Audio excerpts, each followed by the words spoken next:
Quando nós começamos esse projeto, nós tínhamos uma coisa só em mente. E essa coisa em mente era uma proposta do jovem falar para o jovem. Eu acho que a igreja hoje em dia, ela ultrapassou essa linguagem.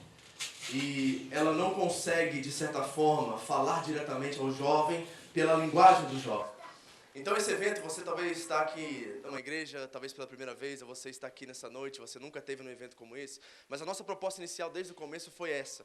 Não de uma questão de pregação, de uma liturgia, como nós estamos acostumados a ver. Nós vamos à igreja, sentamos e nós ouvimos a palavra, e a fé vem pelo ouvir a palavra de Deus, nós sabemos disso, mas nós sabemos também que a proposta para o jovem nos dias de hoje, no mundo que nós vivemos hoje, é uma proposta dele vir à igreja e somente ouvir. E eu creio profundamente no meu coração que o jovem tem algo para falar. Eu creio profundamente no meu coração que nós temos eu como jovem, é claro, né, me sinto assim também, mas nós temos algo a aprender com eles também. Eles têm algo muito interessante, muito forte, muito de Deus para nos ensinar na sua inocência, na sua juventude, na sua força e tudo que eles têm. A coisa mais interessante que eu vejo na palavra de Deus, numa questão que pode abranger isso de uma forma muito legal, é que eu vejo um menino chamado Davi sendo chamado como jovem para uma grande missão. E o profeta chega à casa de seu pai, Jessé, e o Jessé começa a mostrar para ele todos os filhos que eram bonitos, poderosos, mais velhos, que tinham uma postura, que tinham uma aparência espiritual, tinham uma aparência física, pareciam ser aqueles que eram usados por Deus. E a coisa mais interessante que eu vejo naquilo é que, um por um, Deus começa a rejeitar aqueles homens, e Deus começa a nos ensinar uma lição que é muito importante. Que Deus não olha para a aparência, mas Ele olha o coração. Eu creio que o jovem tem um coração que pode nos ensinar muito como adultos e como pais de família. E o problema é que nós temos identificado na igreja, diagnosticado na igreja, que o jovem vem somente para ouvir. E eu quero dizer para você que o jovem tem algo para dizer, ele tem voz. E o jovem é a igreja de hoje, ele não é a igreja de amanhã. Nós temos uma proposta para o jovem dizer assim: quando você crescer, você vai ser uma bênção. Eu quero dizer para você, jovem, nessa noite, que você já é uma bênção. E que você hoje pode fazer uma grande diferença no mundo a qual você vive. E se nós vamos trazer essa juventude que está internetada, se eu posso dizer assim, se está tweetada, se está facebookada, se tem a linguagem jovem, uma linguagem para o hoje, uma linguagem que é real, que é viva, que ela é muito mais visual do que auditiva. Sabia disso? Você sabia que a maioria dos jovens seus que estão na igreja, eles não conseguem assistir um vídeo por mais de 2, 3 minutos no YouTube? Que quando passa de 2 minutos e meio, 3 minutos, eles já cansam naquilo? E às vezes nós queremos colocar esses jovens num púlpito e pregar 2, 3 horas para eles, achando que isso vai converter o coração deles. E o que Deus quer nos dizer nessa noite é que o que Deus está olhando é para o coração de cada um deles, entendendo que eles têm um propósito, que eles têm uma função, que eles têm uma voz ativa no meio da igreja no hoje, e eles podem fazer a diferença hoje. Eu acredito nisso. Então a proposta desde o começo não foi ministração. Eu vou parar aqui mesmo. A proposta desde o começo foi o jovem ministrar o jovem. O jovem, através da sua experiência, através da sua convivência, do seu dia a dia, poder, através disso, ouvir algo que possa trazer um impacto imediato para a vida dele.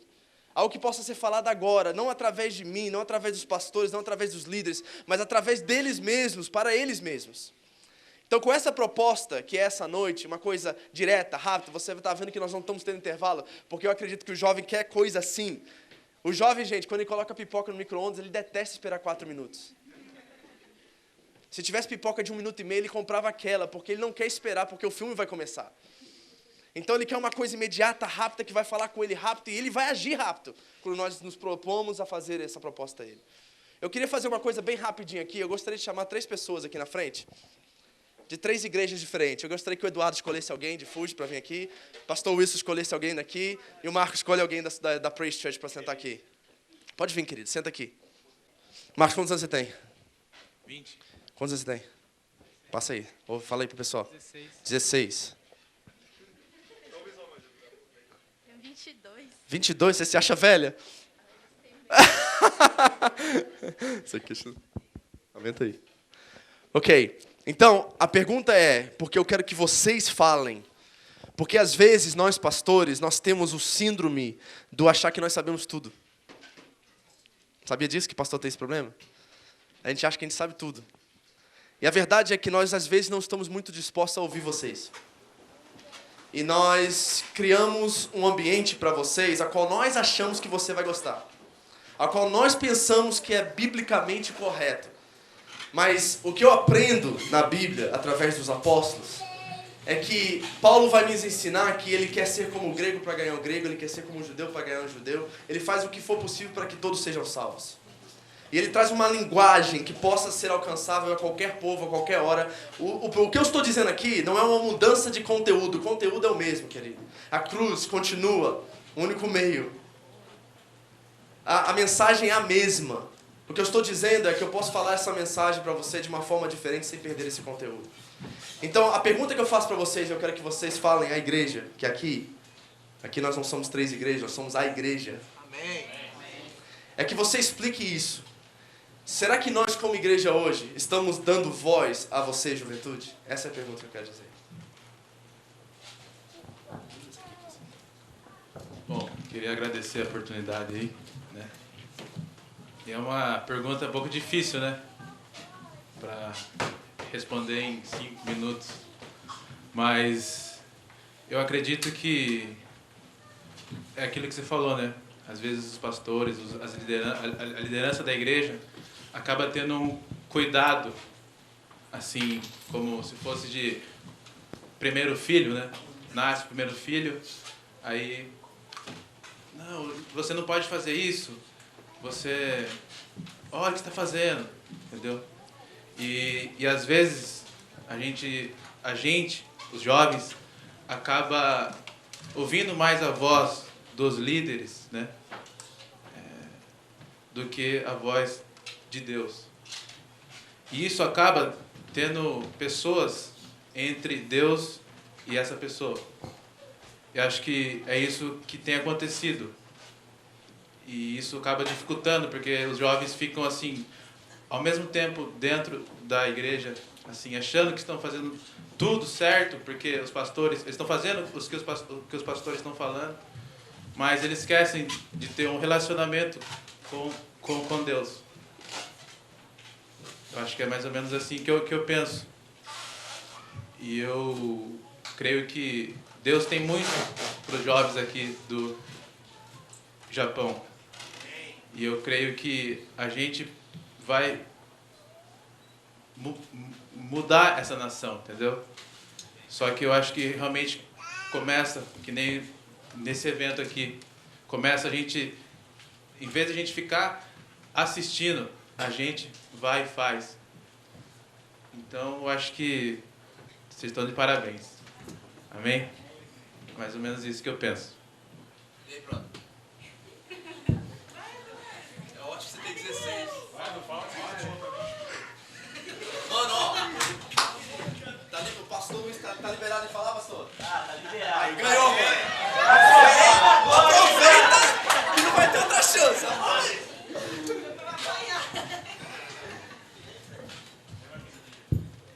Cara.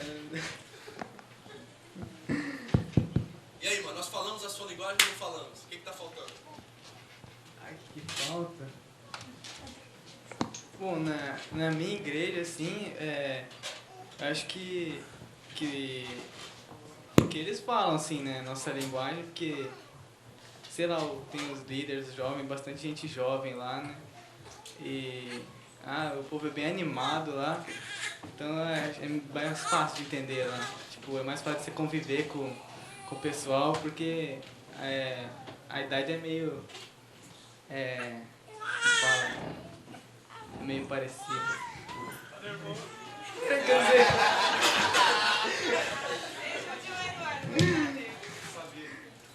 O que a gente pode fazer pra melhorar isso? Eduardo, você quer que eu saia? Você já tá de corpo. Vai, e aí?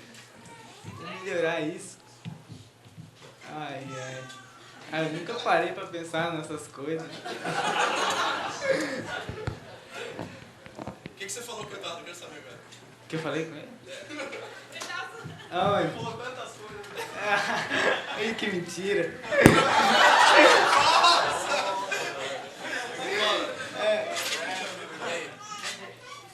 Eu acho que...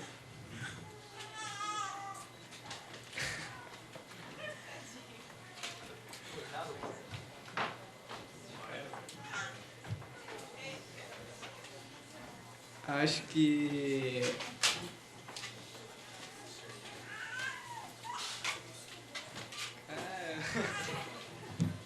Quer passar? Quer passar? Pode passar.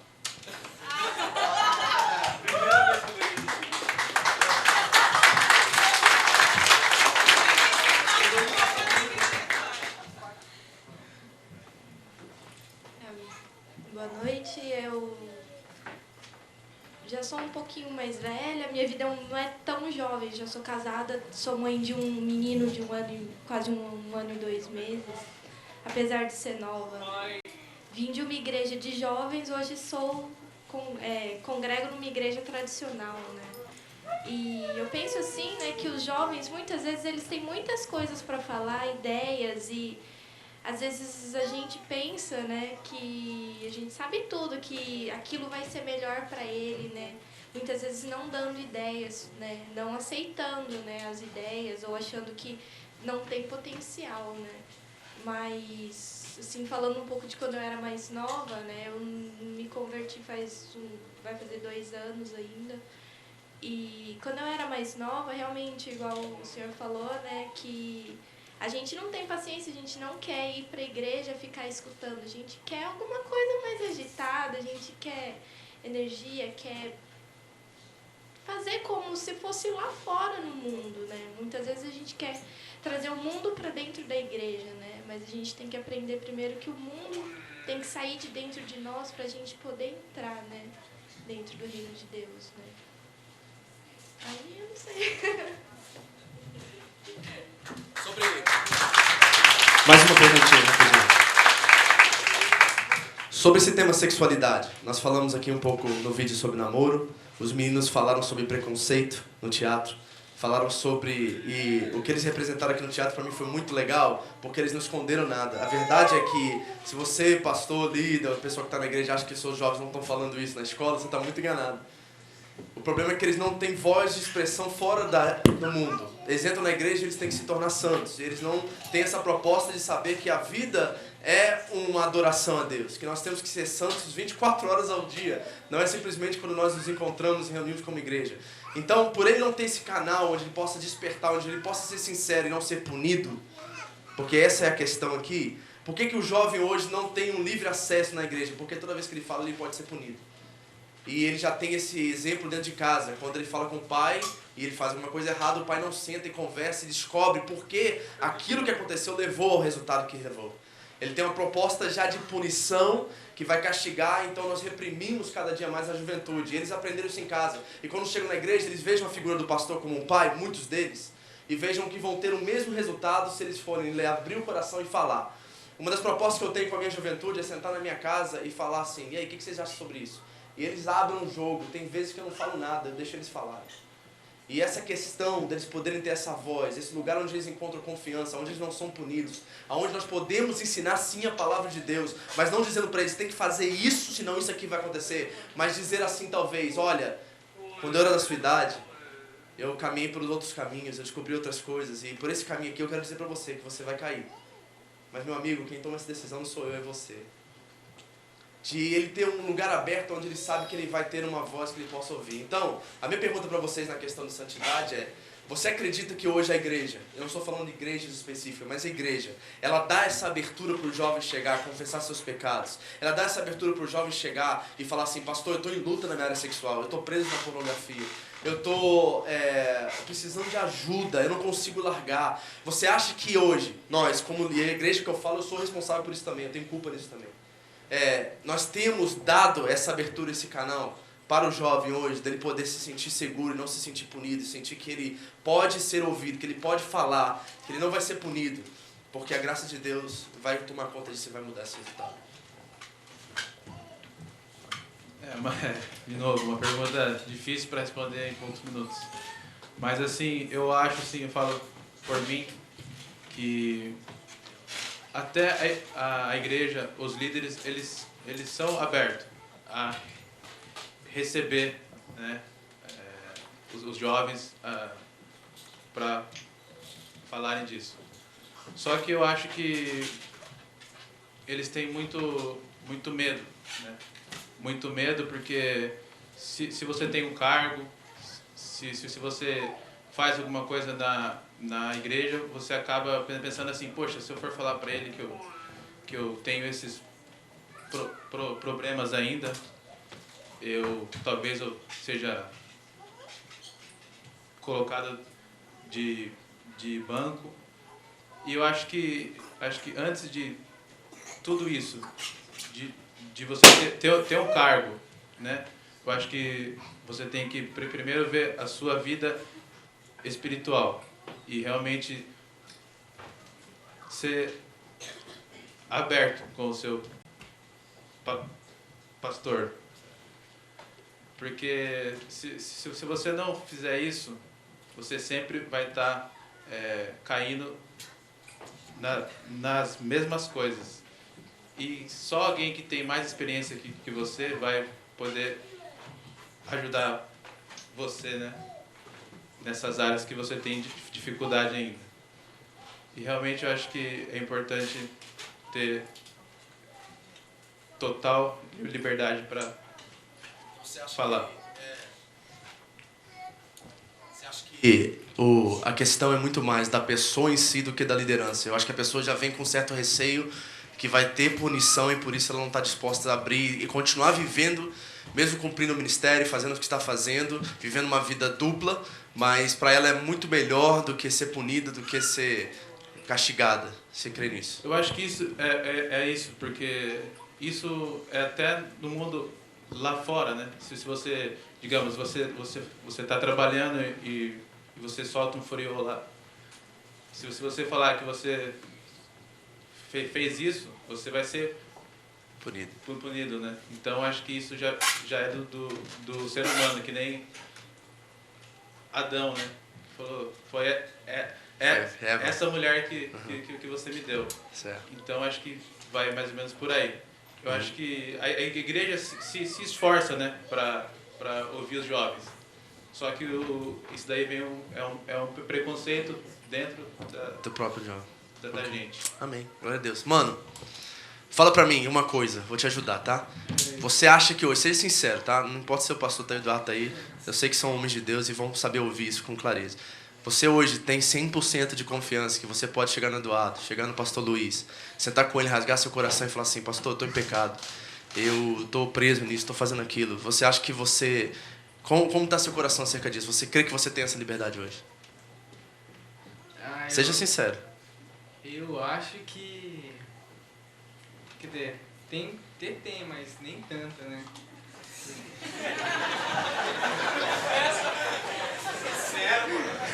Certo? Fala a verdade. Eles querem ouvir isso, que é bom pra eles. Isso aqui é informação pra eles, cara.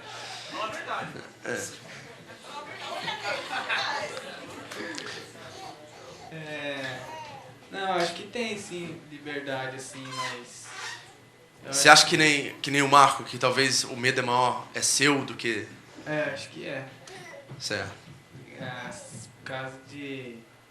Você fala, você acha que o cara vai... Tipo, aquilo não vai ficar só ali. O cara pode sair contando pros outros. Certo. Uhum. Então existe esse medo disso acontecer, certo? Acho que sim.